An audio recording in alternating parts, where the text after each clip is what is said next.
The Norwegian forest stood silent, oppressive. Ancient trees clawed at the sky, their branches gnarled and twisted. Shadows stretched long and deep, swallowing the light.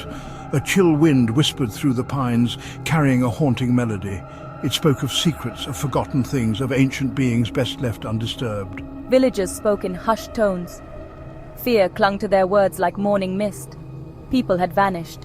Whispers of strange creatures lurking in the shadows filled the air. Giant footprints pressed deep into the earth. Trees, centuries old, lay snapped like twigs. The disappearances started slowly, a hunter venturing further than usual, a young woman collecting herbs, each vanishing shrouded in mystery. The forest, once a source of life and sustenance, now whispered of danger. The villagers, their faces etched with worry, avoided the woods. They knew the ancient ones had awakened. Eric, a young journalist, arrived in the village. He was drawn by the stories, by the mystery. He sought the truth hidden within the forest's depths. His camera, his only companion, felt heavy in the stillness. An old woman, her eyes filled with a lifetime of secrets, directed him to a local guide.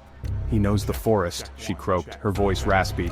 "But be warned, young one, some things are best left undisturbed."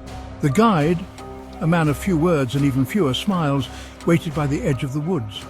His face, weathered and worn, bore the marks of the forest.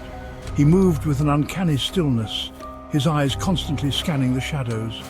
The man was a whisper in the wind, a shadow amongst shadows.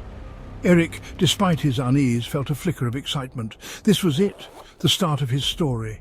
He just had to survive to tell it. They ventured into the forest. The air grew heavy, thick with the scent of pine needles and damp earth.